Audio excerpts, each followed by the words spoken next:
ನಮಸ್ಕಾರ ಸ್ನೇಹಿತರೆ, ಸದಾ ಸುದ್ದಿಯಲ್ಲಿರುವಂತಹ ವ್ಯಕ್ತಿ ಯಾರಾದರೂ ಇದ್ರೆ ಕರ್ನಾಟಕದಲ್ಲಿ ಅದು ಪ್ರಿಯಾಂಕ್ ಖರ್ಗೆ ಅಂತೇಳಿ ಹೇಳ್ಬೋದು. ಮೊದಲಿಂದನೂ ಕೂಡ ಅಷ್ಟೇ ಈ ಪ್ರಿಯಾಂಕ್ ಖರ್ಗೆ ಸ್ವಲ್ಪ ಪ್ರಚಾರ ಪ್ರಿಯ. ಕೆಲವರು ಜೋಕ್ಗಳನ್ನು ಕೂಡ ಹೇಳ್ತಾ ಇದ್ದಾರೆ. ಪ್ರಿಯಾಂಕ್ ಖರ್ಗೆ ಅವರು ಎಲ್ಲಿಯಾದ್ರೂ ಕಾರಲ್ಲಿ ಹೋಗ್ತಾ ಇರೋ ಸಂದರ್ಭದಲ್ಲಿ ಯಾರಾದ್ರೂ ಪತ್ರಕರ್ತ ರಸ್ತೆ ಬದಿಯಲ್ಲಿ ನಿಂತ್ಕೊಂಡು ಮೈಕನ್ನ ಹಿಡ್ಕೊಂಡಿದ್ರೆ ಖಂಡಿತವಾಗಿ ಪ್ರಿಯಾಂಕ್ ಖರ್ಗೆ ಅವರು ಅಲ್ಲಿ ಕಾರನ್ನು ನಿಲ್ಲಿಸಿ ಕೆಳಗಡೆ ಇಳಿದು ಆತನನ್ನ ಮಾತಾಡಿಸಿ ಮೈಕ್ ಹಿಡಿಯಪ್ಪ ಅಂತೇಳಿ ಹೇಳಿ RSS ಗೆ ಒಂದಿಷ್ಟು ಬೈದು ಹೋಗ್ತಾರೆ. ಈ ರೀತಿಯಾಗಿ ಕೆಲವರು ಜೋಕ್ಗಳನ್ನು ಕೂಡ ಮಾಡ್ತಾ ಇದ್ದಾರೆ. ಯಾಕಂತ ಹೇಳಿದ್ರೆ ಇತ್ತೀಚಿನ ವರ್ಷಗಳಲ್ಲಿ ಪ್ರಿಯಾಂಕ್ ಖರ್ಗೆ ಅವರು ಮಂತ್ರಿ ಆಗಿ ಕಡಿದು ಗುಡ್ಡೆ ಹಾಕಿದ್ದೇನಿಲ್ಲ. ಆದ್ರೆ ಒಂದಲ್ಲ ಒಂದ್ ರೀತಿ ಅಂತ ಹೇಳಿಕೆಯನ್ನು ಕೊಟ್ಟು ಸದಾ ಸುದ್ದಿಯಲ್ಲಿದ್ದಂತಹ ವ್ಯಕ್ತಿ. ಹಾಗಾಗಿ ಪ್ರಿಯಾಂಕ್ ಖರ್ಗೆ ಅವ್ರ ಬಗ್ಗೆ ಪ್ರತಿದಿನ ಒಂದಲ್ಲ ಒಂದ್ ರೀತಿಯಾದಂತಹ ಸುದ್ದಿಗಳು ಅಲ್ಲಲ್ಲಿ ಹರಿದಾಡ್ತಾನೆ ಇರ್ತದೆ. ಈಗ ಪ್ರಿಯಾಂಕ್ ಖರ್ಗೆ ಅವರ ಈ ಹಿಂದಿನ ಒಂದು ಭಾಷಣದ ತುಣುಕು ಬಹಳಷ್ಟು ವೈರಲ್ ಆಗ್ತಾ ಇದೆ. ಅವರು ಕೆಲ ವರ್ಷಗಳ ಹಿಂದೆ ಮಾಡಿರುವಂತಹ ಭಾಷಣ ಇದು. ಇದರ ತುಣುಕು ಈಗ ಇದ್ದಕ್ಕಿದ್ದಾಗೆ ವೈರಲ್ ಆಗ್ಲಿ ಪ್ರಾರಂಭ ಆಗಿದೆ. ಈ ರೀತಿ ಆಗ್ಲಿಕ್ಕೂ ಕೂಡ ಒಂದು ಕಾರಣ ಇದೆ. ಅದಲ್ಲದೆ ಕೆಲವರು ಈಗ ಈ ಭಾಷಣದಲ್ಲಿ ಹೇಳಿರುವಂತಹ ವಿಷಯಕ್ಕೆ ಸಂಬಂಧಪಟ್ಟಂತೆ ಪ್ರಶ್ನೆಗಳನ್ನ ಕೂಡ ಎತ್ತುತ್ತಾ ಇದ್ದಾರೆ.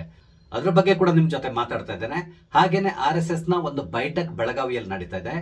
ಈ ಬೈಠಕ್ಗೆ ಸಂಬಂಧಪಟ್ಟಂತೆ ಪ್ರಿಯಾಂಕ್ ಖರ್ಗೆ ಅವರು ಏನ್ ಹೇಳಿದ್ದಾರೆ, ಹಾಗೇನೆ ಸತೀಶ್ ಜಾರಕಿಹೊಳಿ ಅವರು ಯಾವ ರೀತಿಯಾಗಿ ಮಾತಾಡಿದ್ದಾರೆ, ಈ ಎಲ್ಲ ವಿಷಯಗಳ ಬಗ್ಗೆ ನಿಮ್ ಜೊತೆ ಮಾತಾಡ್ತಾ ಇದ್ದೇನೆ. ಸ್ನೇಹಿತರೆ, ನಿಮ್ಮೆಲ್ಲರನ್ನು ಕಾಫಿ ಐತ ಡಿಜಿಟಲ್ ಚಾನಲ್ಗೆ ಸ್ವಾಗತಿಸ್ತಾ ಇದ್ದೇನೆ. ಸ್ನೇಹಿತರೆ, ಮೊದಲಿಗೆ ಪ್ರಿಯಾಂಕ್ ಖರ್ಗೆ ಅವರು ಈ ಹಿಂದೆ ಮಾಡಿರುವಂತಹ ಒಂದು ಭಾಷಣದ ತುಣುಕು ಎಲ್ಲೆಡೆ ವೈರಲ್ ಆಗ್ತಾ ಇದೆ ಅಂತ ಹೇಳಿದ್ನಲ್ಲ, ಅದ್ರ ಬಗ್ಗೆ ಮಾತಾಡ್ತೇನೆ. ಈ ಭಾಷಣದಲ್ಲಿ ಅವರು ತಿಲಕದ ಬಗ್ಗೆ ಮಾತಾಡಿದ್ದಾರೆ. ನಿಮ್ಗೆ ಗೊತ್ತಿದೆ, ಸಾಮಾನ್ಯವಾಗಿ ಹಿಂದೂಗಳು ತಿಲಕವನ್ನ ಧರಿಸ್ತಾರೆ, ಮಹಿಳೆಯರು ಕುಂಕುಮವನ್ನ ಧರಿಸ್ತಾರೆ, ಅದಕ್ಕೂ ಕೂಡ ತಿಲಕ ಅಂತ ಕೊಂಡು ಹೇಳ್ತಾರೆ. ಹಾಗೇನೆ ನಾವು ದೇವಸ್ಥಾನಕ್ಕೆ ಹೋದಾಗ ಪ್ರಸಾದವನ್ನ ತಗೊಳ್ತೇವೆ, ನಂತರ ತಿಲಕವನ್ನ ಕೂಡ ಇಟ್ಕೊಳ್ತೇವೆ. ಸಾಮಾನ್ಯವಾಗಿ ಈ ತಿಲಕ ಕೇಸರಿ ಬಣ್ಣ ಇರ್ತದೆ ಅಥವಾ ಕೆಂಪು ಬಣ್ಣ ಇರ್ತದೆ. ಈ ವಿಷಯಕ್ಕೆ ಸಂಬಂಧಪಟ್ಟಂತೆ ಪ್ರಿಯಾಂಕ್ ಖರ್ಗೆ ಅವರು ತುಂಬಾ ಲೇವಡಿಯನ್ನ ಮಾಡಿದ್ದಾರೆ. ಸಾಮಾನ್ಯವಾಗಿ ನಾವು ಕೇಸರಿಯನ್ನ ಇಸ್ಲಾಂ ರಾಷ್ಟ್ರದಿಂದ ಆಮದು ಮಾಡ್ಕೊಳ್ತೇವೆ. ಅಂದ್ರೆ ಪಾಕಿಸ್ತಾನ ಮತ್ತು ಅಫ್ಘಾನಿಸ್ತಾನದಲ್ಲಿ ಈ ಕೇಸರಿಯನ್ನ ಜಾಸ್ತಿ ಬೆಳಿತಾರೆ. ಹಾಗಾಗಿ ಆ ಕಡೆಯಿಂದ ನಾವು ಆಮದು ಮಾಡ್ಕೊಳ್ತೇವೆ. ಈ ಕೇಸರಿಯನ್ನ ಇವರು ಹೇಗೆ ಧರಿಸ್ಕೊಳ್ತಾರೆ, ಯಾಕಂತ ಹೇಳಿದ್ರೆ ಇದು ಇಸ್ಲಾಂ ರಾಷ್ಟ್ರದಿಂದ ಬಂದಿರುವಂತಹದ್ದು. ಇಸ್ಲಾಂ ರಾಷ್ಟ್ರದಿಂದ ಬಂದಿರುವಂತಹ ಕೇಸರಿಯನ್ನ ಇವರು ಹೇಗೆ ಧರಿಸ್ತಾರೆ, ಯಾಕಂದ್ರೆ ಇದನ್ನ ಕುಂಕುಮ ತಯಾರಿಯಲ್ಲಿ ಉಪಯೋಗಿಸ್ತಾರೆ.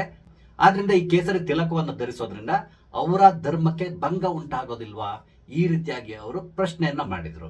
ಇಲ್ಲಿ ಆಶ್ಚರ್ಯ ಆಗೋದೇನು ಅಂತ ಹೇಳಿದ್ರೆ, ಮೋಸ್ಟ್ಲಿ ಪ್ರಿಯಾಂಕ್ ಖರ್ಗೆ ಅವರ ತರದೇ ಒಂದಿಷ್ಟು ಸಮಾನ ಮನಸ್ಕರಲ್ಲಿ ಕೂತ್ಕೊಂಡಿದ್ದಾರೆ ಅನ್ಸ್ತದೆ. ಈ ರೀತಿ ಪ್ರಿಯಾಂಕ್ ಖರ್ಗೆ ಅವರು ಹೇಳಿದ ತಕ್ಷಣ ಅವರೆಲ್ಲರೂ ಕೂಡ ಗೊಳ್ಳ ಅಂತ ಹೇಳ್ಕೊಂಡು ನಗಾಡ್ತಾರೆ. ಅಂದ್ರೆ ಇವರು ಹಿಂದೂ ಧರ್ಮದ ಸಂಪ್ರದಾಯ ಏನಿದೆ ಅದನ್ನ ನೇರವಾಗಿ ಟೀಕಿಸ್ತಾ ಇದ್ರೆ ಇವರೆಲ್ಲರೂ ಸೇರ್ಕೊಂಡು ಗೊಳ್ಳ ಅಂತಕೊಂಡು ನಗುವ ಮುಖಾಂತರ ಹಿಂದೂ ಧರ್ಮವನ್ನೇ ಲೇವಡಿ ಮಾಡ್ತಾ ಇದ್ದಾರೆ ಅನ್ಸ್ತಾ ಇತ್ತು. ಆದ್ರೆ ಈ ರೀತಿಯಾಗಿ ಹೇಳುವ ಮುಖಾಂತರ ಪ್ರಿಯಾಂಕ್ ಖರ್ಗೆ ಅವರು ಸಾಮಾನ್ಯವಾಗಿ ತಾನು ಮಹಾಜ್ಞಾನಿ ಅಂತ ಹೇಳ್ಕೊಂಡು ಎಲ್ಲೆಡೆ ಬಿಂಬಿಸ್ಕೊಂಡು ಬರ್ತಾ ಇದಾರಲ್ಲ, ಇವರ ಜ್ಞಾನ ಯಾವ ಮಟ್ಟಕ್ಕಿದೆ ಅನ್ನೋದು ಕೂಡ ಇಲ್ಲಿ ಅರ್ಥ ಆಗ್ತದೆ. ಈ ರೀತಿ ನಾನು ಹೇಳಲಿಕ್ಕೆ ಕಾರಣ ಏನು ಅಂತ ಹೇಳಿದ್ರೆ, ಸಾಮಾನ್ಯವಾಗಿ ಕುಂಕುಮವನ್ನ ತಯಾರಿಸುವಾಗ ಅಥವಾ ಕೇಸರಿ ತಿಲಕವನ್ನ ತಯಾರಿಸುವಾಗ ಎಲ್ಲಿಯೂ ಕೂಡ ಕೇಸರಿಯನ್ನು ಉಪಯೋಗಿಸೋದಿಲ್ಲ. ಕೇಸರಿಯನ್ನು ಉಪಯೋಗಿಸಿದ್ರೆ ಅದು ವರ್ಕೌಟ್ ಕೂಡ ಆಗೋದಿಲ್ಲ. ಕಾರಣ ಏನು ಅಂತ ಹೇಳಿದ್ರೆ, ಕೇಸರಿಯ ಬೆಲೆ ಆ ಮಟ್ಟದ್ದಿರ್ತದೆ. ನೀವು ಗಮನಿಸಿರ್ಬೋದು, ಕೇಸರಿನ ಸಾಮಾನ್ಯವಾಗಿ ಗ್ರಾಮ್ ಲೆಕ್ಕದಲ್ಲಿ ಮಾರಾಟ ಮಾಡ್ತಾರೆ. ಅಂದ್ರೆ ಚಿನ್ನ ಯಾವ ರೀತಿಯಾಗಿ ನೀವು ಮಿಲಿಗ್ರಾಮ್ ಗ್ರಾಮ್ ನಲ್ಲಿ ಮಾರಾಟ ಮಾಡ್ತಾರೋ ಅದೇ ರೀತಿಯಾಗಿ ಕೇಸರಿಯನ್ನು ಕೂಡ ಮಾರಾಟ ಮಾಡ್ತಾರೆ. ಅದನ್ನ ನೀವು ಗಮನಿಸಿದ್ರೆ ಅರ್ಥ ಆಗ್ತದೆ ಕೇಸರಿಯ ಬೆಲೆ ಯಾವ ರೀತಿ ಇದೆ ಅಂತೇಳಿ. ಇಂತಹ ಕೇಸರಿಯನ್ನ ಯಾರು ಕೂಡ ಕುಂಕುಮ ಅಥವಾ ಕೇಸರಿ ತಿಲಕವನ್ನ ಮಾಡೋದ್ರಲ್ಲಿ ಉಪಯೋಗಿಸೋದಿಲ್ಲ. 21ನೇ ಶತಮಾನದಲ್ಲಿರುವಂತಹ ಈ ಪ್ರಿಯಾಂಕ್ ಖರ್ಗೆ ಅವರಿಗೆ ಆ ಬಗ್ಗೆ ಕೂಡ ಅಷ್ಟೊಂದು ತಿಳುವಳಿಕೆ ಇಲ್ಲ ಅನ್ಸ್ತದೆ. ಈಗಂತೂ ಬಿಡಿ, ಯಾವುದೇ ರೀತಿಯಾದ ಇನ್ಫಾರ್ಮೇಶನ್ ಬೇಕು ಅಂತ ಹೇಳಿದ್ರೆ ಯೂಟ್ಯೂಬ್ ನಲ್ಲಿ ಹೋಗಿ ನೀವೊಂದು ಸರ್ಚ್ ಕೊಟ್ಟರೆ ಸಾಕು, ನಿಮ್ಗೆ ಸಿಕ್ಕಿ ಬಿಡ್ತದೆ. ಪ್ರಿಯಾಂಕ್ ಖರ್ಗೆ ಅವರು ಆ ಕೆಲಸವನ್ನ ಮಾಡಿದ್ರು ಒಳ್ಳೇದಿತ್ತು ಅನ್ಸುತ್ತೆ. ಆದ್ರೆ ಇಲ್ಲಿ ಪ್ರಿಯಾಂಕ್ ಖರ್ಗೆ ಅವರು ತಾನೊಬ್ಬ ಮಹಾಜ್ಞಾನಿ ಅಂತೇಳಿ ತಿಳ್ಕೊಂಡು ತಮ್ಮ ಎದುರುಗಡೆ ಕುಳಿತಿರುವಂತಹ ಒಂದಿಷ್ಟು ಮೂರ್ಖರನ್ನ ಮತ್ತು ಮೂರ್ಖರನ್ನಾಗಿ ಮಾಡಿಸ್ಲಿಕ್ಕೆ ಪ್ರಯತ್ನಿಸಿದ ರೀತಿಯಲ್ಲಿ ಕಾಣಿಸ್ತಾ ಇತ್ತು. ಕೆಲ ದಿನಗಳ ಹಿಂದೆ ಅವರು ಇನ್ನೊಂದು ಮಾತನ್ನ ಹೇಳಿದ್ರು. ಸಾಮಾನ್ಯವಾಗಿ ಪೆಟ್ರೋಲ್, ಡೀಸೆಲ್ ಇದೆಲ್ಲದನ್ನು ಕೂಡ ನಾವು ಗಲ್ಫ್ ರಾಷ್ಟ್ರಗಳಿಂದ ಇಂಪೋರ್ಟ್ ಮಾಡ್ಕೊಳ್ತಾ ಇದ್ದೇವೆ.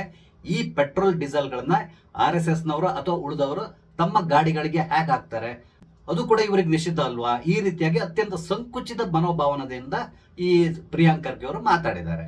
ಇಲ್ಲಿ ಪ್ರಿಯಾಂಕ್ ಖರ್ಗೆ ಅವರ ಮನಸ್ಥಿತಿ ಹೇಗಿದೆ ಅಂತ ಹೇಳಿದ್ರೆ, RSS ನವರು ಇರ್ಬೋದು ಅಥವಾ BJP ಇರ್ಬೋದು, ಅಂದ್ರೆ ಹಿಂದೂಗಳ ಪರವಾಗಿ ಯಾರೆಲ್ಲ ಮಾತಾಡ್ತಾ ಇದ್ದಾರೋ ಅವರೆಲ್ಲರೂ ಕೂಡ ಈ ಮುಸ್ಲಿಂ ರಾಷ್ಟ್ರಗಳಿಂದ ನಾವು ಏನೆಲ್ಲ ತರಿಸ್ಕೊಳ್ತಾ ಇದ್ದೇವೆ ಅದನ್ನ ಉಪಯೋಗಿಸುವಂತಹ ಯಾವುದೇ ರೀತಿಯಂತ ನೈತಿಕ ಹಕ್ಕು ಅವರಿಗಿಲ್ಲ. ಅವರು ಇದನ್ನ ವಿರೋಧಿಸಬೇಕು ಅಥವಾ ಬಳಕೆಯನ್ನು ತಕ್ಷಣ ನಿಲ್ಲಿಸಬೇಕು, ಈ ರೀತಿಯಾಗಿ ಅವರು ಹೇಳಿಕೆಗಳನ್ನ ಕೊಟ್ಟಿದ್ದಾರೆ. ಆದ್ರೆ ಪ್ರಿಯಾಂಕ್ ಖರ್ಗೆ ಅವರು ಇನ್ನೊಂದು ವಿಷಯ ಗೊತ್ತಿಲ್ಲ ಅನ್ಸ್ತದೆ. ಸಾಮಾನ್ಯವಾಗಿ ಮುಸಲ್ಮಾನರು ಮುಸ್ಲಿಮರನ್ನ ಬಿಟ್ಟು ಉಳಿದವ್ರನ್ನೆಲ್ಲರೂ ಕೂಡ ಕಾಫಿರ್ ಅಂತೇಳಿ ಹೇಳ್ತಾರೆ. ಆದ್ರೆ ಭಾರತ ಹಲವಾರು ಮುಸ್ಲಿಂ ರಾಷ್ಟ್ರಗಳಿಗೆ ಅಕ್ಕಿಯನ್ನ ರಫ್ತು ಮಾಡ್ತದೆ. ಹಾಗೇನೆ ಹಲವಾರು ದಿನಬಳಕೆ ವಸ್ತುಗಳನ್ನ ರಫ್ತು ಮಾಡ್ತಾ ಇದೆ. ಜೊತೆಗೆ ಮೆಡಿಸಿನ್ ಕೂಡ ಭಾರತದಿಂದ ಬಹಳಷ್ಟು ರಫ್ತು ಮಾಡ್ತಾ ಇದ್ದಾರೆ. ಇಲ್ಲಿ ಪ್ರಿಯಾಂಕ್ ಖರ್ಗೆ ಅವರು ಮುಸ್ಲಿಂ ರಾಷ್ಟ್ರದಿಂದ ತರಿಸ್ಕೊಳ್ಳುವಂತಹ ಪೆಟ್ರೋಲ್ ಡೀಸೆಲ್ ನ ಉಪಯೋಗಿಸ್ತಾರೆ, ಹಾಗೇನೆ ಕೇಸರಿಯನ್ನು ಉಪಯೋಗಿಸ್ತಾರೆ ಅಂತೇಳಿ ಹೇಳ್ತಾ ಇದ್ದಾರಲ್ಲ. ಹಾಗೇನೆ ಮುಸ್ಲಿಂ ರಾಷ್ಟ್ರಗಳಿಗೂ ಕೂಡ ಇವರು ಪ್ರಶ್ನೆ ಮಾಡಬಹುದಲ್ಲ, ನೀವ್ ಯಾಕೆ ಹಿಂದೂ ರಾಷ್ಟ್ರದಿಂದ ಜೀವನಾವಶ್ಯಕವಾದಂತಹ ವಸ್ತುಗಳನ್ನ ತರಿಸ್ಕೊಳ್ತಾ ಇದ್ದೀರಾ ಅಂತೇಳಿ ಪ್ರಶ್ನೆ ಮಾಡಬಹುದಲ್ಲ. ಈ ರೀತಿಯಾಗಿ ಪ್ರಶ್ನೆ ಮಾಡುವಂತ ತಾಕತ್ತು ಪ್ರಿಯಾಂಕ್ ಖರ್ಗೆ ಅವರಿಗಿಲ್ಲ. ಇವರೇನಿದ್ರು ಕೂಡ ಹಿಂದೂಗಳ ಆಚರಣೆ ಬಗ್ಗೆ ಮಾತಾಡ್ತಾರೆ, ಹಿಂದೂಗಳು ಧರಿಸುವಂತ ತಿಲಕದ ಬಗ್ಗೆ ಮಾತಾಡ್ತಾರೆ. ಆದ್ರೆ ಅಪ್ಪಿತಪ್ಪಿ ಬೇರೆ ಧರ್ಮದವರ ಆಚರಣೆಗಳ ಬಗ್ಗೆ ಇವರು ತುಟಿ ಪಿಟಕ್ ಮಾಡೋದಿಲ್ಲ. ಸಾಮಾನ್ಯವಾಗಿ ಮಸೀದಿಗಳಿಂದ ಈ ಅಜಾನ್ ಶಬ್ದವನ್ನ ನಾವು ಕೇಳ್ತಾನೆ ಇರ್ತೇವೆ. ದಿನಕ್ಕೆ 5 ಬಾರಿ ಅವರು ಅಜಾನ್ ಕರೀತಾರೆ, ಬೆಳಿಗ್ಗೆ 5 ಗಂಟೆಗೆ ಪ್ರಾರಂಭ ಆಗ್ತದೆ. ಇದೆಲ್ಲವನ್ನೂ ನಾವು ಗಮನಿಸಿರ್ತೇವೆ. ಈ ರೀತಿಯಾಗಿ ಅಜಾನ್ ನ ಮೊಳಗಿಸಲಿಕ್ಕೆ ಪ್ರಮುಖ ಕಾರಣ ಏನು ಅಂತ ಹೇಳಿದ್ರೆ, ಪ್ರಾರ್ಥನೆಯ ಹೊತ್ತಾಯ್ತು, ಹಾಗಾಗಿ ನೀವು ಮಸೀದಿಗೆ ಬಂದು ಪ್ರಾರ್ಥನೆ ಮಾಡಿ ಅಥವಾ ಮನೆಯಲ್ಲಿ ನೀವು ಪ್ರಾರ್ಥನೆ ಮಾಡಿ ಅಂತಕೊಂಡು ಜನರನ್ನ ಎಚ್ಚರಿಸಲಿಕ್ಕಾಗಿ ಈ ಹಿಂದಿನ ಕಾಲದಿಂದನೂ ಅವರು ಉಪಯೋಗಿಸ್ತಾ ಇರುವಂತಹ ಒಂದು ವ್ಯವಸ್ಥೆ. ಈಗ ಮೈಕ್ ಗಳನ್ನ ಉಪಯೋಗಿಸಿ ಅವ್ರು ಎಲ್ಲರನ್ನು ಎಚ್ಚರಿಸ್ತಾ ಇದ್ದಾರೆ. ಆದ್ರೆ ಈ ಹಿಂದೆ ಅವರು ಮೈಕ್ ಗಳನ್ನ ಉಪಯೋಗಿಸ್ತಾ ಇರಲಿಲ್ಲ. ಮಸೀದಿಯಲ್ಲಿ ನಿಂತ್ಕೊಂಡು ಕೂಗ್ತಾ ಇದ್ರಂತೆ, ಆಗ ಎಲ್ಲರೂ ಕೂಡ ಮಸೀದಿಗೆ ಪ್ರಾರ್ಥನೆಗಾಗಿ ಬರ್ತಾ ಇದ್ರು. ಆದ್ರೆ ಈಗ ಅವರು ಮೈಕ್ ಗಳನ್ನು ಉಪಯೋಗಿಸ್ತಾರೆ. ಇದ್ರ ಬಗ್ಗೆ ಪ್ರಿಯಾಂಕ್ ಖರ್ಗೆ ಅವರು ಪ್ರಶ್ನೆ ಮಾಡಬಹುದಲ್ಲ, ನೀವು ಮೈಕ್ ಇಲ್ಲ ಅಂತ ಹೇಳಿದ್ರೆ ಪ್ರಾರ್ಥನೆ ಮಾಡೋದಿಲ್ವಾ ಅಂತೇಳಿ ಪ್ರಶ್ನೆ ಮಾಡಬಹುದಲ್ಲ. ಆ ರೀತಿ ಪ್ರಶ್ನೆಯನ್ನು ಖಂಡಿತವಾಗಿ ಪ್ರಿಯಾಂಕ್ ಖರ್ಗೆ ಅವರು ಮಾಡೋದಿಲ್ಲ. ಯಾಕಂತ ಹೇಳಿದ್ರೆ ಒಂದ್ ವೇಳೆ ಆ ರೀತಿ ಏನಾದ್ರೂ ಪ್ರಶ್ನೆ ಮಾಡಿದ್ರೆ ಪ್ರಿಯಾಂಕ್ ಖರ್ಗೆ ಅವರು ಡಿಪೆಂಡ್ ಆಗಿರುವಂತಹ ವೋಟ್ ಬ್ಯಾಂಕ್ ಅವರ ವಿರುದ್ಧವಾಗಿ ತಿರುಗಿ ಬೀಳುತ್ತದೆ. ಹಾಗಾಗಿ ಮುಂದಿನ ದಿನಗಳಲ್ಲಿ ಅವರು ಚುನಾವಣೆಯಲ್ಲಿ ಖಂಡಿತವಾಗಿ ಸೋಲ್ತಾರೆ. ಆದ್ರೆ ಹಿಂದೂಗಳ ವಿರುದ್ಧವಾಗಿ ಎಷ್ಟು ಮಾತಾಡಿದ್ರು ಪರವಾಗಿಲ್ಲ, ಒಂದಿಷ್ಟು ಹಿಂದೂಗಳು ಇವರಿಗೆ ವೋಟ್ ಹಾಕ್ತಾರೆ ಅನ್ನೋದು ತುಂಬಾ ಚೆನ್ನಾಗಿ ಗೊತ್ತಿದೆ. ಆದ್ರಿಂದ ಪ್ರಿಯಾಂಕ್ ಖರ್ಗೆ ಅವರು ಈ ರೀತಿಯಾದಂತಹ ಟೆಕ್ನಿಕ್ ನ ಉಪಯೋಗಿಸ್ತಾ ಇರ್ತಾರೆ. ಇದು ಹಳೆ ವಿಡಿಯೋ ಈಗ ವೈರಲ್ ಆಗ್ತಾ ಇದೆ, ಹಾಗಾಗಿ ನಾನು ಇದ್ರ ಬಗ್ಗೆ ಮಾತಾಡ್ತಾ ಇದ್ದೇನೆ. ಇದ್ರ ಜೊತೆ RSS ವಿರುದ್ಧವಾಗಿ ಪದೇ ಪದೇ ಮಾತಾಡುವಂತಹ ಪ್ರಿಯಾಂಕ್ ಖರ್ಗೆ ಅವರು ಈಗ ಬೆಳಗಾಂನಲ್ಲಿ RSS ನ ಬೈಠಕ್ ನಡೀತಾ ಇದೆ. ನಾಳೆಯಿಂದ ಪ್ರಾರಂಭ ಆಗ್ತಾ ಇದೆ, 3 ದಿನ ಇದೆ. ಈ ಬೈಠಕ್ಗಾಗಿ ಈಗಾಗಲೇ ಮೋಹನ್ ಭಾಗವತ್ ಅವರು ಕೂಡ ಬೆಳಗಾಂಗೆ ತಲುಪಿದ್ದಾರೆ. ಅಲ್ಲೇ ಈಗ ಅವರು ಇದ್ದಾರೆ ಸದ್ಯಕ್ಕೆ. ಈ ಸಂದರ್ಭದಲ್ಲಿ ಎಲ್ರಿಗೂ ಕೂಡ ಪ್ರಿಯಾಂಕ್ ಖರ್ಗೆ ಅವರು ಏನ್ ಹೇಳ್ಬಹುದು ಅನ್ನೋ ಒಂದು ಕುತೂಹಲ ಇದ್ದಿತ್ತು. ಆದ್ರೆ ಪ್ರಿಯಾಂಕ್ ಖರ್ಗೆ ಅವರು ಇಲ್ಲಿ ಜಾಸ್ತಿ ಏನು ಮಾತಾಡ್ಲಿಕ್ಕೆ ಹೋಗಿಲ್ಲ. ಅವರೇನೋ ಬೈಠಕ್ ನಡೆಸ್ಲಿಕ್ಕೆ ತೊಂದರೆ ಇಲ್ಲ, ಆ ಸಭೆಯಿಂದಾಗಿ ಯಾರಿಗೂ ಸಮಸ್ಯೆ ಆಗೋದಿಲ್ಲ ಅನ್ನೋ ರೀತಿಯಲ್ಲಿ ಹೇಳಿದ್ರು. ಹಾಗೇನೆ ಒಂದ್ ವೇಳೆ ಅವರೇನಾದ್ರೂ ಪಥಸಂಚಲನಕ್ಕೆ ರಸ್ತೆಗೆ ಇಳಿಯೋದಾದ್ರೆ ಸರಿಯಾದಂತ ಪರ್ಮಿಷನ್ ನ ತಗೊಂಡೇ ರಸ್ತೆಗೆ ಇಳಿಬೇಕಾಗ್ತದೆ ಅಂತ ಹೇಳ್ಕೊಂಡು ಎಚ್ಚರಿಕೆಯನ್ನು ಕೂಡ ಕೊಟ್ಟಿದ್ದಾರೆ. ಇಲ್ಲಿ ನಡೀತಾ ಇರೋದು ಬೈಠಕ್, ಮೋಹನ್ ಭಾಗವತ್ ಅವರು ಭಾಗವಹಿಸ್ತಾ ಇದ್ದಾರೆ. ಹಾಗೇನೆ ಒಂದಿಷ್ಟು RSS ಮುಖಂಡರು ಕೂಡ ಈ ಬೈಠಕ್ ನಲ್ಲಿ ಭಾಗವಹಿಸ್ತಾ ಇದ್ದಾರೆ. ಯಾವುದೇ ರೀತಿಯಾದಂತಹ ಪಥಸಂಚಲನ ಅಲ್ಲಿ ಇರೋದಿಲ್ಲ, ಅದು ಬೇರೆ ವಿಷಯ. ಇದೇ ಸಂದರ್ಭದಲ್ಲಿ ಸತೀಶ್ ಜಾರಕಿಹೊಳಿ ಅವರು ಕೊಟ್ಟಂತಹ ಒಂದು ಹೇಳಿಕೆ ಇದೆಯಲ್ಲ, ಅದು ಈಗ ಎಲ್ಲರ ಗಮನವನ್ನ ಸೆಳೀತಾ ಇದೆ. ಇಲ್ಲಿ ಸತೀಶ್ ಜಾರಕಿಹೊಳಿ ಅವರು ಏನ್ ಹೇಳಿದ್ರು ಅಂತ ಹೇಳಿದ್ರೆ, RSS ನವರು ಇಲ್ಲಿ ಬೈಠಕ್ ನಡೆಸ್ತಾ ಇದ್ದಾರೆ, ಇದರಿಂದಾಗಿ ಸಾರ್ವಜನಿಕರಿಗೆ ಯಾವುದೇ ರೀತಿಯಾದಂತಹ ಸಮಸ್ಯೆ ಆಗೋದಿಲ್ಲ.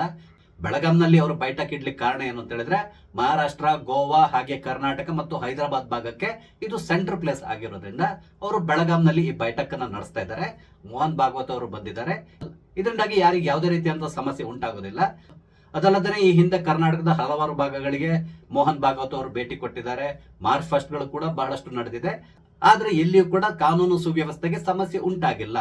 RSS ನವರ ಬಗ್ಗೆ ಅಷ್ಟೊಂದು ಭಯ ಪಟ್ಕೊಳ್ಳುವಂತಹ ಯಾವುದೇ ರೀತಿಯಾದ ಸನ್ನಿವೇಶ ಎಲ್ಲಿಯೂ ಕೂಡ ನಿರ್ಮಾಣ ಆಗಿಲ್ಲ ಅನ್ನೋ ರೀತಿಯಲ್ಲೇ ಒಂದು ಹೇಳಿಕೆಯನ್ನು ಕೊಟ್ಟರು. ಇವ್ರು ಕೊಟ್ಟಿರುವಂತಹ ಹೇಳಿಕೆ ಇದೆಯಲ್ಲ, ಇದು ಪ್ರಿಯಾಂಕ್ ಖರ್ಗೆಗೆ ತಪ್ಪರಕಿ ಕೊಟ್ಟ ರೀತಿಯಲ್ಲಿ ಇದೆ. ಯಾಕಂತ ಹೇಳಿದ್ರೆ ಪ್ರಿಯಾಂಕ್ ಖರ್ಗೆ ಅವರು RSS ನ ಯಾವ ರೀತಿ ಟ್ರೀಟ್ ಮಾಡ್ತಾ ಇದ್ದಾರೆ ಅನ್ನೋದು ನಿಮ್ಗೆ ಗೊತ್ತಿದೆ. ಅವರು ಉಪಯೋಗಿಸುವಂತಹ ಭಾಷೆ, ಅವರು ಮಾತಾಡುವಂತ ರೀತಿ, ಇದೆಲ್ಲದನ್ನ ಗಮನಿಸಿದಾಗ ಅರ್ಥ ಆಗೋದೇನು ಅಂತ ಹೇಳಿದ್ರೆ RSS ಒಂದು ಭಯೋತ್ಪಾದಕ ಸಂಘಟನೆ ಅನ್ನುವ ರೀತಿಯಲ್ಲಿ ಅವರು ಹೇಳಿಕೆಗಳನ್ನ ಕೊಡ್ತಾನೆ ಇರ್ತಾರೆ. RSS ನವ್ರನ್ನ ಪ್ರತಿದಿನ ಪ್ರಶ್ನೆ ಮಾಡ್ತಾ ಇದ್ದಾರೆ. RSS ಮುಖ್ಯಸ್ಥರಿಗೆ ಇತ್ತೀಚಿನ ದಿನಗಳಲ್ಲಿ ಒಂದು ಪತ್ರವನ್ನು ಬರೆಯುವ ಮುಖಾಂತರ ತಾನು ಓರ್ವ ಹೀರೋ ಅಂತ ಹೇಳ್ಕೊಂಡು ಕಾಂಗ್ರೆಸ್ ವಲಯದಲ್ಲಿ ಬಿಂಬಿಸಿಕೊಳ್ಳಿಕ್ಕೆ ಪ್ರಯತ್ನಿಸ್ತಾ ಇದ್ದಾರೆ. ಆದ್ರೆ ಅವರು ಅಪ್ಪಿತಪ್ಪಿ ಕೂಡ ನಮ್ಮ ರಾಜ್ಯದಲ್ಲಿ ಹಲವಾರು ಬಾರಿ ಗಲಭೆಯನ್ನು ಎಬ್ಬಿಸಿದಂತಹ ಕೆಲವೊಂದು ಸಂಘಟನೆಗಳಿದೆ. ಆ ಸಂಘಟನೆಗಳ ಬಗ್ಗೆ ಒಂದೇ ಒಂದು ಪ್ರಶ್ನೆಯನ್ನ ಇಲ್ಲಿವರೆಗೂ ಕೇಳಿಲ್ಲ. ಮುಂದಿನ ದಿನಗಳಲ್ಲಿ ಕೂಡ ಅವರು ಕೇಳೋದಿಲ್ಲ. ಅದು ಎಲ್ರಿಗೂ ಗೊತ್ತಿರುವಂತಹ ಸೀಕ್ರೆಟ್. ಆದ್ರೆ RSS ನ ಮಾತ್ರ ಪದೇ ಪದೇ ಪ್ರಶ್ನೆ ಮಾಡ್ತಾನೆ ಇರ್ತಾರೆ. ಯಾಕಂತ ಹೇಳಿದ್ರೆ ಅವರ ಸುತ್ತಮುತ್ತ ಒಂದು ವರ್ಗ ಇದೆ. ಅವರೆಲ್ಲರೂ ಕೂಡ ಪ್ರಿಯಾಂಕ್ ಖರ್ಗೆ ಅವರು ಈ ರೀತಿ ಮಾತಾಡಿದಾಗ ಅವ್ರನ್ನ ಹೊಗಳಿ ಒಂದಿಷ್ಟು ಟ್ವೀಟ್ ಮಾಡ್ತಾರೆ, ಹೇಳಿಕೆಗಳನ್ನ ಕೊಡ್ತಾರೆ, ಹಾಗೇನೆ ಬ್ಯಾನರ್ ಗಳನ್ನ ಕೂಡ ಕಟ್ಟಬಹುದು. ಆದ್ರಿಂದಾಗಿ ಪ್ರಿಯಾಂಕ್ ಖರ್ಗೆ ಅವ್ರಿಗೆ ತುಂಬಾ ಸಂತೋಷ ಉಂಟಾಗ್ತದೆ. ನಾನು ಓರ್ವ ಹೀರೋ ಅಂತ ತಿಳ್ಕೊಂಡು ಪ್ರಿಯಾಂಕ್ ಖರ್ಗೆ ಅವ್ರು ತಿಳ್ಕೊಂಡಿದ್ದಾರೆ ಅನ್ಸ್ತದೆ. ಅದಕ್ಕಾಗಿ ಪದೇ ಪದೇ ಈ ರೀತಿಯಂತ ಹೇಳಿಕೆಗಳನ್ನ ಕೊಡ್ತಾನೆ ಇರ್ತಾರೆ. ಆದ್ರೆ ಸತೀಶ್ ಜಾರಕಿಹೊಳಿ ಅವರು ಸಂಪೂರ್ಣವಾಗಿ ತದ್ವಿರುದ್ಧವಾದಂತಹ ಹೇಳಿಕೆಯನ್ನು ಕೊಡುವ ಮುಖಾಂತರ ಪ್ರಿಯಾಂಕ್ ಖರ್ಗೆ ಅವರ ನಿಲುವನ್ನ ಪ್ರಶ್ನಿಸಿದ ರೀತಿಯಲ್ಲಿ ಕಾಣಿಸ್ತಾ ಇದೆ. ಅದೇನೇ ಇರಲಿ, ಇಲ್ಲಿ ಪ್ರಿಯಾಂಕ್ ಖರ್ಗೆ ಅವರ ದ್ವಂದ್ವ ನಿಲುವು ಕೂಡ ನಮ್ಗೆ ಅರ್ಥ ಆಗ್ತದೆ. ಒಂದ್ ವೇಳೆ RSS ಇಂದ ಇವ್ರಿಗೆ ಏನಾದ್ರೂ ಮಾಹಿತಿ ಬೇಕಿದ್ರೆ, ಇವರು ಓರ್ವ ಮಂತ್ರಿ ಆಗಿದ್ದಾರೆ, ಇವರು RSS ಗೆ ಪತ್ರವನ್ನ ಬರಿಬಾರ್ದು. ಯಾಕಂದ್ರೆ ಪತ್ರ ಬರೆದ್ರೆ ಅದಕ್ಕೆ ಉತ್ತರ ಕೊಡೋದೋ ಬಿಡೋದೋ ಅದು ಅವ್ರಿಗೆ ಸಂಬಂಧಪಟ್ಟಂತ ವಿಷಯ. ಅದಕ್ಕೆ ಬದಲಾಗಿ ಕಾನೂನಾತ್ಮಕವಾಗಿ ಅವರ ವಿರುದ್ಧವಾಗಿ ಏನಾದ್ರೂ ಕ್ರಮ ಕೈಗೊಳ್ಬೇಕು ಅಂತ ಹೇಳಿದ್ರೆ ಇವರು ಪತ್ರ ಬರೆಯೋದಲ್ಲ, ಅದಕ್ಕೆ ಬದಲಾಗಿ ನೋಟಿಸ್ ಅನ್ನ ಇಶ್ಯೂ ಮಾಡಬೇಕು. ಲೀಗಲ್ ಆಗಿ ನೋಟಿಸ್ ನ ಇಶ್ಯೂ ಮಾಡಿದ್ರೆ ಆಗ ಅವರು ಅದಕ್ಕೆ ಉತ್ತರ ಕೊಡಬೇಕಾಗಿ ಬರ್ತದೆ. ಯಾಕಂತ ಹೇಳಿದ್ರೆ ಅದರಲ್ಲಿ ಟರ್ಮ್ಸ್ ಅಂಡ್ ಕಂಡೀಷನ್ಸ್ ಎಲ್ಲ ಹಾಕಿರ್ತಾರೆ. ನೀವು ಇಷ್ಟು ದಿನದ ಒಳಗಡೆ ಉತ್ತರ ಕೊಡಬೇಕು, ಉತ್ತರ ಕೊಟ್ಟಿಲ್ಲ ಅಂತ ಹೇಳಿದ್ರೆ ನಿಮ್ಮ ಮೇಲೆ ಕಾನೂನು ಕ್ರಮ ಕೈಗೊಳ್ಳಲಾಗುವುದು, ಈ ರೀತಿಯಾಗಿ ಈ ನೋಟಿಸ್ ನಲ್ಲಿ ಮೆನ್ಷನ್ ಮಾಡಿರ್ತಾರೆ. ಆದ್ರಿಂದ ಅವರು ಉತ್ತರ ಕೊಡಬೇಕಾಗಿ ಬರ್ತದೆ. ಆದ್ರೆ ಪ್ರಿಯಾಂಕ್ ಖರ್ಗೆ ಅವರು ಬಹಳ ಬುದ್ಧಿವಂತ, ಮಹಾಜ್ಞಾನಿ, ಹಾಗಾಗಿ ಆ ಕೆಲಸವನ್ನ ಮಾತ್ರ ಅವರು ಮಾಡ್ಲಿಕ್ಕೆ ಹೋಗೋದಿಲ್ಲ. ಏನಿದ್ರು ಪತ್ರಕರ್ತರ ಎದುರುಗಡೆ ಕೂತ್ಕೊಂಡು ಬಡಾಯಿ ಕೊಚ್ಕೊಳ್ತಾರೆ. ನೋಡೋಣ, ಅವರಿಗೂ ಸಮಯ ಕೊಡಬೇಕು. 100 ವರ್ಷ ಇತಿಹಾಸ ಇರುವಂತಹ ಸಂಘ, ಅವರು ತಮ್ಮ ಡಾಕ್ಯುಮೆಂಟ್ಸ್ ಗಳನ್ನ ಹುಡುಕಬೇಕು, ಅದಕ್ಕೆ ನಾನು ಸಮಯ ಕೊಡಬೇಕು, ಈ ರೀತಿಯಾಗಿ ಹೇಳಿಕೆಗಳನ್ನು ಕೊಟ್ಕೊಂಡು ಬರ್ತಾ ಇದ್ದಾರೆ. ಆದ್ರೆ ಇವರ ಪತ್ರಕ್ಕೆ ಇಲ್ಲಿವರೆಗೂ ಉತ್ತರ ಬಂದಿಲ್ಲ. ಅದ್ರ ಜೊತೆ ಇನ್ನೊಂದು ಮಾತನ್ನ ಹೇಳಿದ್ದಾರೆ, ನಾನು ಸ್ವಲ್ಪ ದಿನ ಕಾಯ್ತೇನೆ, ಅದಾದ್ಮೇಲೆ ಕಾನೂನು ಕ್ರಮ ಕೈಗೊಳ್ತೇನೆ ಅಂತಕೊಂಡು ಹೇಳಿದ್ದಾರೆ. ಆದ್ರೆ ಇಲ್ಲಿವರೆಗೂ RSS ಇಂದ ಉತ್ತರ ಬಂದಿಲ್ಲ, ಹಾಗೇನೆ ಮುಂದೆ ಕೂಡ ಇವರಿಗೆ ಉತ್ತರ ಬರೋದಿಲ್ಲ. ಇದು ಕೂಡ ಪ್ರಿಯಾಂಕ್ ಖರ್ಗೆ ಅವರಿಗೆ ಗೊತ್ತು. ಆದ್ರೆ ಪ್ರಿಯಾಂಕ್ ಖರ್ಗೆ ಅವರು ಕಾನೂನು ಕ್ರಮ ಕೈಗೊಳ್ಳುವ ನಿಟ್ಟಿನಲ್ಲಿ ಇಲ್ಲಿವರೆಗೂ ಕೂಡ ಒಂದೇ ಒಂದು ಹೆಜ್ಜೆಯನ್ನ ಮುಂದಿಟ್ಟಿಲ್ಲ.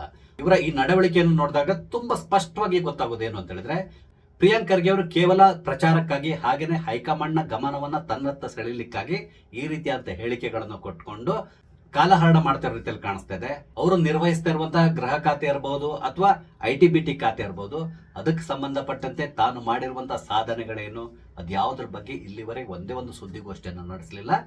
ಮುಂದೆ ಕೂಡ ಅದ್ರ ಬಗ್ಗೆ ಮಾತಾಡ್ಲಿಕ್ಕೆ ಹೋಗೋದಿಲ್ಲ. ಕಾರಣ ಏನು ಅಂತ ಹೇಳಿದ್ರೆ, ಪ್ರಿಯಾಂಕ್ ಖರ್ಗೆ ಅವರಿಗೆ ತುಂಬಾ ಚೆನ್ನಾಗಿ ಗೊತ್ತಿದೆ, ರಾಹುಲ್ ಗಾಂಧಿಯನ್ನ ಮೆಚ್ಚಿಸಬೇಕು ಅಂತ ಹೇಳಿದ್ರೆ RSS ವಿರುದ್ಧವಾಗಿ ನಾನು ಹೇಳಿಕೆಗಳನ್ನು ಕೊಡ್ತಾ ಇರಬೇಕು. ಆಗ ರಾಹುಲ್ ಗಾಂಧಿ ಅವರಿಗೆ ತುಂಬಾ ಖುಷಿ ಆಗ್ತದೆ. ಅದರಿಂದಾಗಿ 2028ರ ಚುನಾವಣೆಯಲ್ಲಿ ಕಾಂಗ್ರೆಸ್ ಏನಾದ್ರೂ ಗೆದ್ದು ಬಂದ್ರೆ ಆಗ ನನ್ನ ಹೆಸರನ್ನ ಮುಖ್ಯಮಂತ್ರಿ ಹುದ್ದೆಗೆ ರೆಫರ್ ಮಾಡುವಂತ ಸಾಧ್ಯತೆಗಳು ಕೂಡ ಇರ್ತದೆ. ಹಾಗಾಗಿ ನಾನು ಪದೇ ಪದೇ RSS ವಿರುದ್ಧವಾಗಿ ಹೇಳಿಕೆಗಳನ್ನು ಕೊಟ್ಕೊಂಡು ಇರಬೇಕು. ತನ್ನ ಖಾತೆಗೆ ಸಂಬಂಧಪಟ್ಟಂತೆ ಯಾವುದೇ ರೀತಿಯಂತ ಕೆಲಸ ಮಾಡಿಲ್ಲ ಅಂದ್ರೂ ಪರವಾಗಿಲ್ಲ, RSS ಬಗ್ಗೆ ಸತತವಾಗಿ ಹೇಳಿಕೆಗಳನ್ನು ಕೊಟ್ಕೊಂಡು ಹೋಗ್ಬೇಕು ಅಂತಕೊಂಡು ನಿರ್ಧರಿಸಿದ ರೀತಿಯಲ್ಲಿ ಕಾಣಿಸ್ತಾ ಇದೆ. ಸ್ನೇಹಿತರೆ, ಪ್ರಿಯಾಂಕ್ ಖರ್ಗೆ ಮತ್ತು ಸತೀಶ್ ಜಾರಕಿಹೊಳಿ ಇವರಿಬ್ಬರ ಹೇಳಿಕೆಗಳ ಬಗ್ಗೆ ನಿಮ್ಗೆ ಏನ್ ಅನಿಸ್ತದೆ? ನಿಮ್ಮ ಅನಿಸಿಕೆಗಳನ್ನ ದಯವಿಟ್ಟು ಕಮೆಂಟ್ ಮುಖಾಂತರ ತಿಳಿಸಿ. ಹಾಗೇನೆ ಇಲ್ಲಿ ನಾನು ಹಂಚಿಕೊಂಡಂತ ವಿಷಯ ಇಷ್ಟ ಆದ್ರೆ ಲೈಕ್ ಮಾಡಿ, ಶೇರ್ ಮಾಡಿ, ದಯವಿಟ್ಟು ನನ್ನ ಚಾನಲ್ ಸಬ್ಸ್ಕ್ರೈಬ್ ಮಾಡಿ. ನಮಸ್ತೆ, ಜೈ ಹಿಂದ್.